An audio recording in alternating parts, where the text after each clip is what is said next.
By the mid-70s, the Shah's ambitious development programs were costing much more than the country's oil revenues could generate. In 1977, Iran's economy collapsed. With high unemployment and soaring inflation, ordinary Iranians were bearing the brunt of the new financial crisis, and they turned their wrath against their king.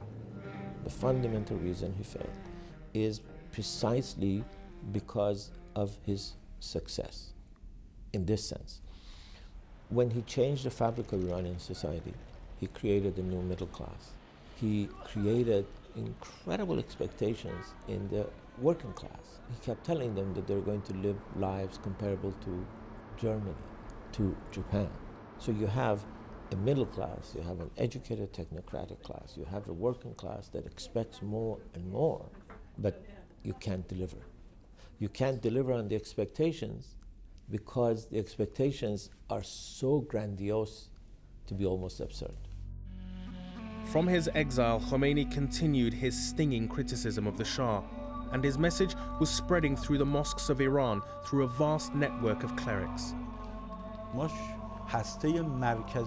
We were transmitting the Imam's messages, statements, and speeches to Iran by telephone. We had contacts in cities in Iran. We were calling them at night and sending them the tape of the Imam's daily speeches by telephone. They would record it, and the next day, they would be distributed in meetings, ceremonies, universities, mosques all over Iran. And people were made aware of his words. The so-called cassette revolution was underway. Khomeini was sending cassettes denouncing government and the Shah and everything. So this was the start of the revolution.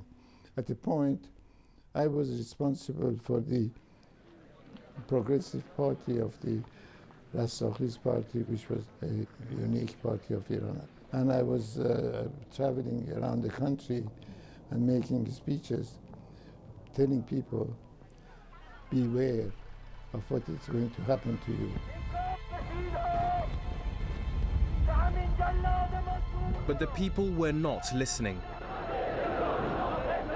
In this newly charged atmosphere, it was Khomeini's message that was resonating.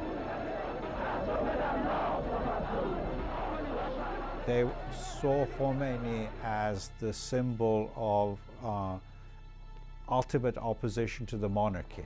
There were plenty of clerics who also opposed the Shah, but they were seen as people who were willing to compromise. And Khomeini really upped all of them by saying, no, we don't want to go back to a constitutional monarchy. We want actually a completely new type of republic, an Islamic republic, without actually spelling out what that meant.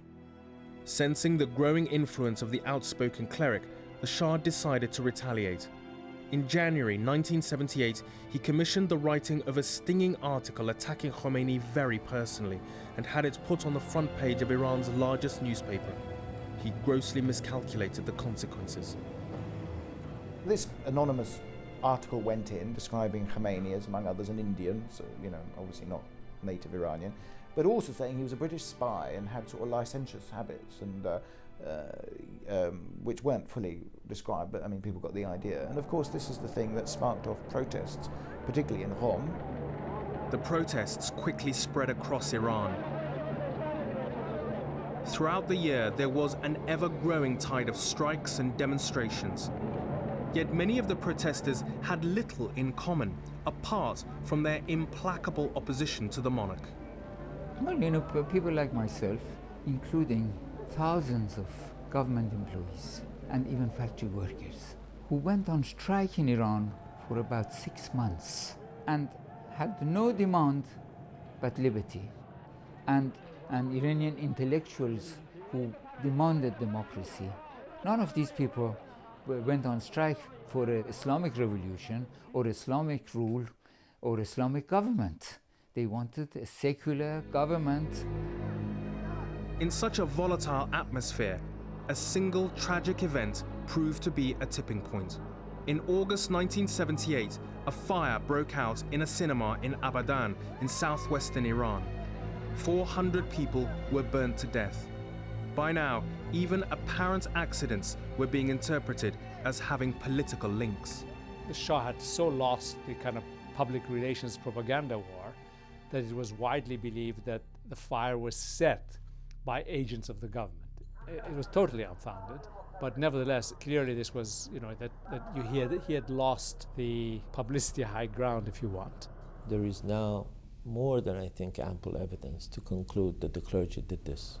And they did it to radicalize the movement. But the supporters of the clerics deny this allegation. Nonsense. Well, all that is certain is that a fire broke out in this Cinema Rex in Abadan, and the doors were locked and people could not get out. But to suppose that the Islamic movement in Iran or any of its personalities had the need of creating an atrocity in order to vilify the Shah's regime, I mean, it's just, what shall I say, infantile. Whatever the truth, the tragedy attracted thousands more protesters to the streets. Increasingly desperate, the Shah declared martial law. Newly emboldened, his troops were soon to commit an atrocity, which became known as Black Friday, and which further loosened the ruler's grip on power.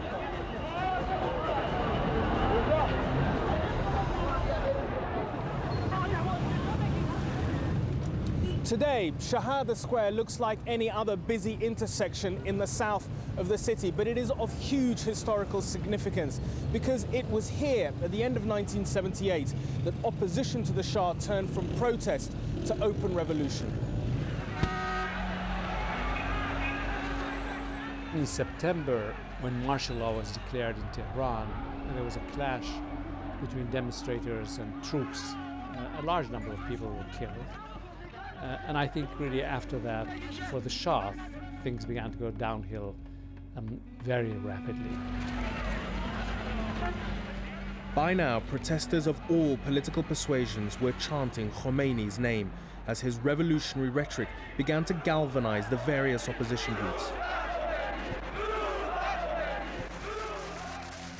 In a desperate attempt to silence his most outspoken critic, the Shah convinced the then Vice President of Iraq, Saddam Hussein, to expel Khomeini from the holy city of Najaf, from where he had continued to agitate against the Iranian ruler. In October 1978, Khomeini and his entourage found refuge in the small town of Neuf-le-Château, just outside Paris. But if the Shah had hoped that the expulsion would silence his nemesis, he was mistaken. All of a sudden we went to Paris and we got a great opportunity to announce what the movement wants. That by itself influenced what is going on inside Iran. By late 1978, it appeared that revolution was truly in the air. But even at this late stage, it was far from clear that the world was about to witness its first Islamic uprising. Certain groups in particular rallied late and opportunistically and marginally to the cause of the revolution, in the assumption that the religious scholars, Imam Khomeini in particular, would not have the ability to govern. That, for example, the leftists made the assumption that, we are, the certified revolutionaries. We're the people that know about revolution. Let this old man motivate the masses, and then, we will claim our birthright of ruling the country. And even the clerics themselves, many of whom had been imprisoned with other political opponents, did not seem to believe that they were the powers behind the throne. 6 months of my prison was spent with the people who became leaders of the Islamic Republic. I was in prison with Rafsanjani, Montazeri, Mahdavi Kani, almost the whole who's who of the Republic. I was in the same cell block. I ate with them, we talked to them, I played volleyball with them on a regular daily basis.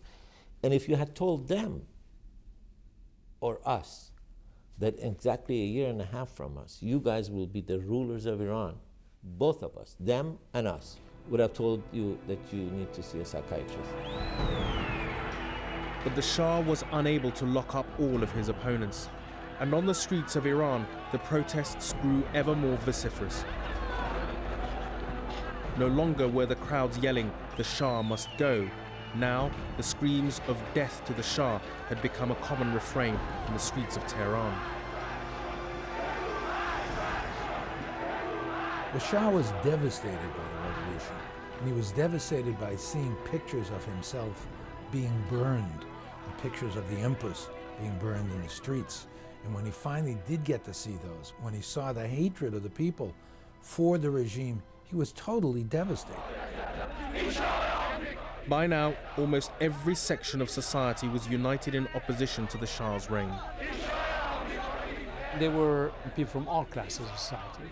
I remember watching one demonstration in November from a high-rise, so you could really kind of look down on these crowds.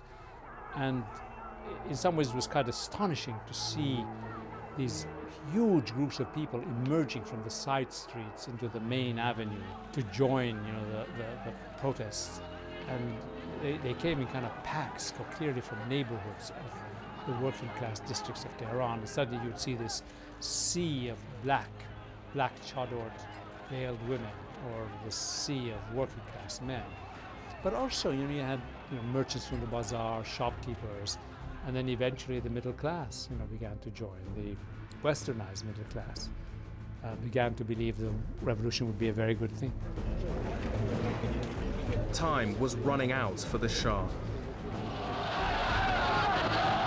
And as the new year dawned, his downfall seemed inevitable.